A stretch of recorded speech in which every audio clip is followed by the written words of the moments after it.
আগের দিনের ভিডিওতে তোমাদেরকে তো দেখালামই জামালপুরের মেলাতে ঠিক কতটা মজা হয়েছে। যারা যারা দেখোনি আগের দিনের ভিডিওটা কিন্তু দেখে নিতে পারো। Hello everyone, welcome back to my channel.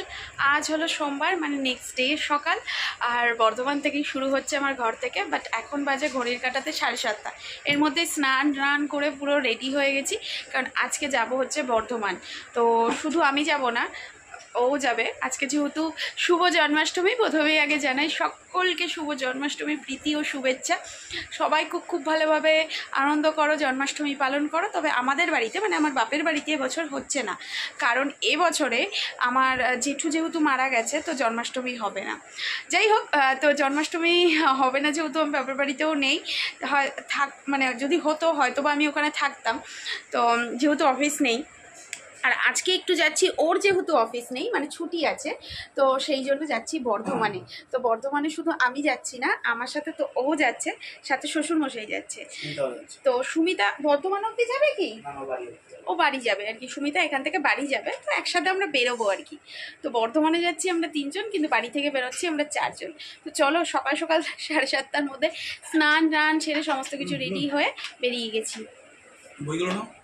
বইগুলো এবারে নেওয়ার মতন আমার ক্ষমতা নেই। এখানে প্রচুর বই রয়েছে যেগুলো আমার নিয়ে যাওয়ার ইচ্ছা, ওখানে পড়বো বলে। মানে বেশ আগের বারও কয়েকটা বই নিয়ে গেছি, পড়ছি। তো নিয়ে যাওয়ার মতন এইবারে মানে ব্যাগ প্যাডিং হবে না। তো চলো বেরোনো যাই। নাও একটা নাও, কি নেবে?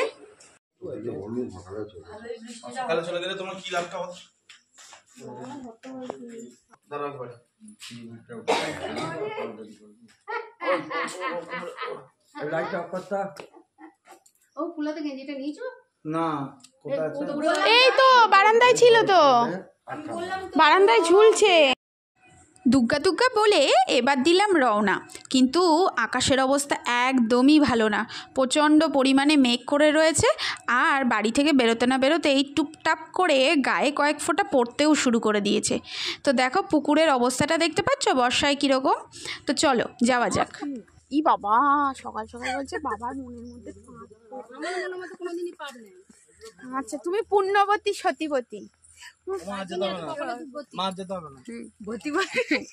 এত বতী, তাই দুর্গতি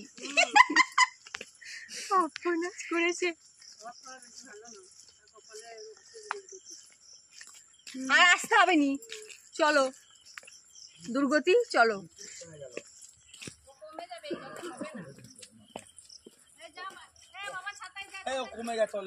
হাই, এক একজন এক এক পদে, একা ছাতা নিয়ে যাবে।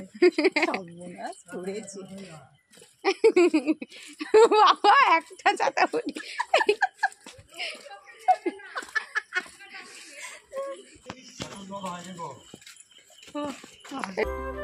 বর্ষায় যতই কাদা প্যাচপ্যাচে হোক, তবুও না গ্রামের পরিবেশের রূপটা একটু পরিবর্তন হয়েই যায়।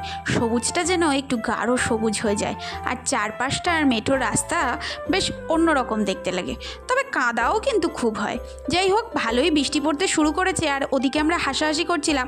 বাবা একা একটা ছাতা নিয়ে হাঁটছিল। অ্যাকচুয়ালি 2টো ছাতা নিয়ে বেরিয়েছি, একটা আমি আর সুমিতা, আর একটা বাবা আর ওকে দিয়েছিলাম। তো ওকে আর বাবা নিচ্ছে না, বাবা একাই হাঁটা লাগিয়েছে। যাই হোক, এই নিয়ে কথা বলতে বলতে রাস্তায় আসতে না আসতেই দেখো কি পরিমাণে জোরে বৃষ্টি শুরু হলো। তারপরে আর এগোনো সম্ভব নয়, এই বাসতলায় এসে দাঁড়ালাম। আমরা তো টোটো করে চলে এসেছি, আর ও না ছাতা নিয়ে হাঁটতে হাঁটতে আসছিল। আসল কথা, টোটোতে আর জায়গা ছিল না, আরেকজন ছিল প্যাসেঞ্জার, তো আমরা টোটোতে চলে এসেছি বৃষ্টির মধ্যে। এরপর বাস পেয়ে গেছি, যাচ্ছি বর্ধমানে। তবে সুমিতা আমাদের সাথে বাসে ওঠেনি, ও আবার অর্ধেক জিনিস নাকি ফেলে রেখে এসছে, তো সেগুলো আবার আনতে যাবে, তারপর ও নেক্সট বাসে আসবে। তো সেই জন্য আবার ওকে বাড়ি যেতে হবে, আর আমরা বেরিয়ে পড়েছি। তো দেখো সাকটিয়া বাজারটাকে না একটু আমার ডায়েরির পাতায় রাখার জন্য আমি ভিডিও করে তুলে রাখছি। অনেক সময় না অনেক কথা বলে, আমার মনেই থাকে না যে কোনখানে কোন দোকানটা রয়েছে। তো এবার থেকে ভিডিও দেখলেই মনে থাকবে।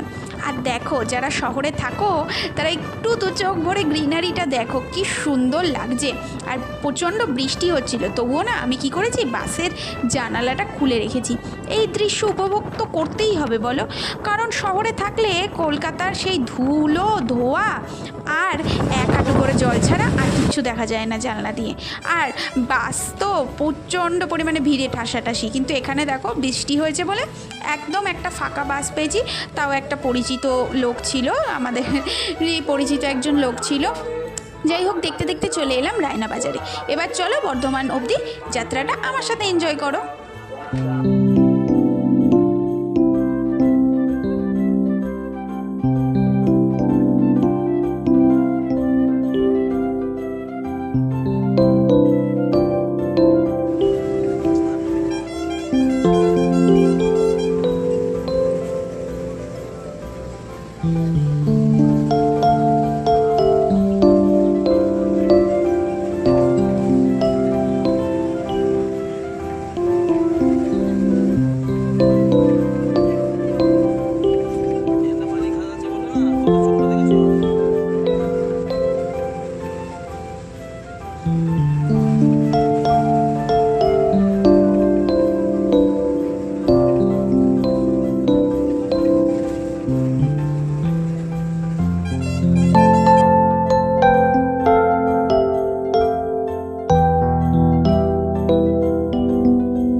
বর্ধমান শহরে চলে এসেছি। এই নিয়ে মনে হয় আমার চতুর্থবার এখানে আসা। তো মার্কেট টেরিয়াগুলো আমি চিনি না, চলো একটু ঘুরে দেখি। তো মোটামুটি কাজ মিটে গেছে এদিকে। এবার যাবো একটু ব্রেকফাস্ট করতে, 10টার বেশি বাজে। একটু যাই পরোটা কিছু খেতে এসে জিনিসগুলো নিয়ে আবার যেতে হবে স্টেশনের দিকে।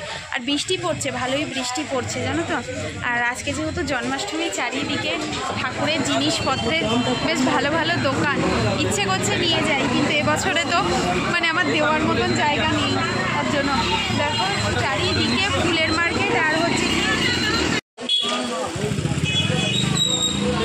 বাবা কোথায় আছে?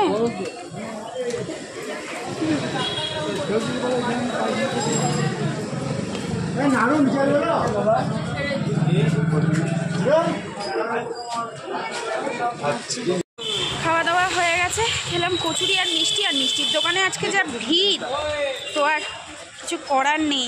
তার মধ্যে হচ্ছে বৃষ্টি চারিদিকে আর প্রচণ্ড পরিমাণে ভিড়। তো খাওয়া দাওয়া হয়ে গেছে, সকালে ব্রেকফাস্টটা হয়ে গেল। এবার যাব। আর শুধু জায়গায় জায়গায় ঠাকুরের এই জিনিসপত্রের দোকান। আজকে বেশ পুজো আমেজ চারিদিকে, ভালো লাগছে। রানীগঞ্জ বাজারের মধ্যে দিয়ে যাওয়ার সময় এই মন্দিরটা দেখে দাঁড়িয়ে পড়লাম এক পলকের জন্য।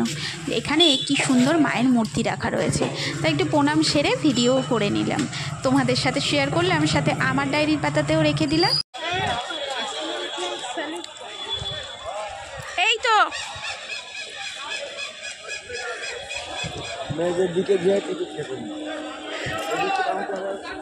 মেয়েদের দিকে ফাঁকা থাকে।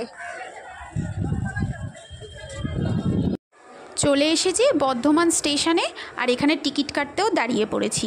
তো টিকিট কেটে এবার যাব হচ্ছে গিয়ে কোন স্টেশনে ট্রেন দেয় সেটা দেখতে। তো বর্ধমান স্টেশন থেকে আমার এই প্রথমবার টিকিট কাটা, তো সমস্ত কিছু নিজের চোখে ভালো করে দেখে বুঝে নিচ্ছিলাম, যাতে পরবর্তীকালে আসতে অসুবিধা না হয়, কারণ শ্বশুরবাড়ির শহর হলেই বর্ধমান শহর।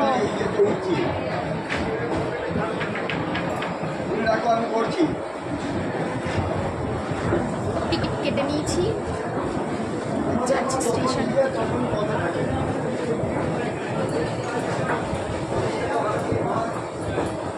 তোমার ছেলে বলছে 25 টাকা।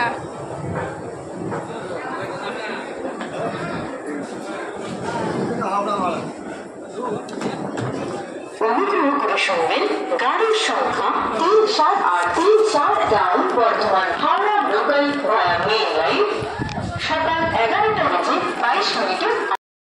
ট্রেনের জন্য ওয়েট করছি এই ওভারব্রিজে দাঁড়িয়ে। আর বাইরে যে কী পরিমাণে বৃষ্টি হচ্ছে, তবে সারাটা রাস্তা আমরা খুব বৃষ্টি পেয়েছি জানো তো।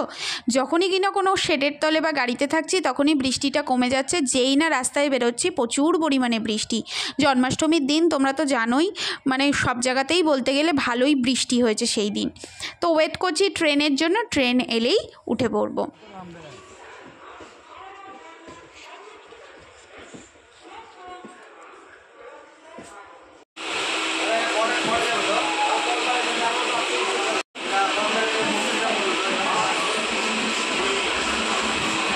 প্ল্যাটফর্মে কোনো বাথরুম রাখে না এখন। কেন প্ল্যাটফর্মের বাথরুমগুলো কি হচ্ছে?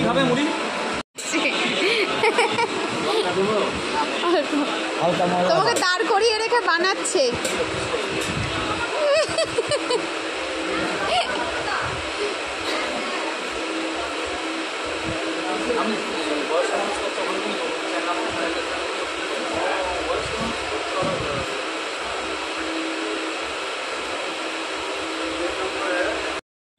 বাসের জানলা দিয়ে এতক্ষণ প্রাকৃতিক দৃশ্য দেখতে দেখতে যেমন এসছি, তো আবারও ট্রেনে উঠে ট্রেনের জানলা দিয়েই প্রাকৃতিক দৃশ্য এবং সাথে বৃষ্টি উপভোগ করতে করতে চলেছি কলকাতার দিকে।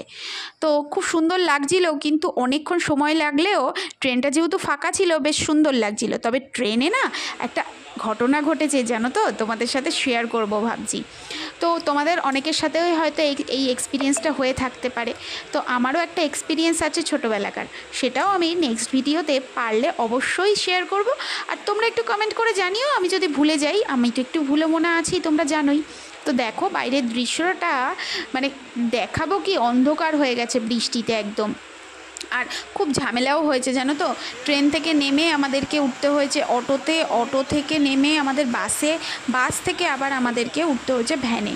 তো পুরো বৃষ্টির মধ্যে এই অবস্থাটা খুব ডিফিকাল্ট ছিল। নেমে গেছি বালি স্টেশনে, কিন্তু যে পরিমাণ বৃষ্টি হচ্ছে, বিভৎস আকারে বৃষ্টি হচ্ছে, প্রচণ্ড বৃষ্টি হচ্ছে, প্রচণ্ড বৃষ্টি। আর তার মধ্যে একটা ঘটনা ঘটেছে ট্রেনে, পরে গিয়ে বলছি তোমাদেরকে সেটা। এখন এই বৃষ্টির মধ্যে যাওয়াটা একটু চাপে। এখন আমরা দক্ষিণেশ্বরের বাস ডিপোর দিকে যাচ্ছি। আজকের ভিডিও ভাবছি এই পর্যন্তই রাখি, নেক্সট দিনে আবার তোমাদের সাথে দেখা হবে। কেমন লাগলো ভিডিওটা অবশ্যই জানিও, আর আমার ডায়েরির পাতায়ও তোলা থাকলো। তো অটো ছেড়ে এবার উঠবো বাসে, বাস থেকে নেমে আবার যাব ভ্যানে করে। তো অনেকখানি পথ, অনেকটা ক্লান্ত হয়ে গেছিলাম, তাই সেই দিনে আর বিশেষ কিছু ভিডিও তুলে রাখিনি। তো মায়ের দর্শন তো নিতেই হবে, তো তোমাদেরকেও একটু দর্শন করিয়ে দিলাম বালি ব্রিজ থেকে। তোমরা কি দেখতে পাচ্ছ মায়ের মন্দির? যদি দেখে থাকো অবশ্যই কিন্তু প্রণাম করে নিও।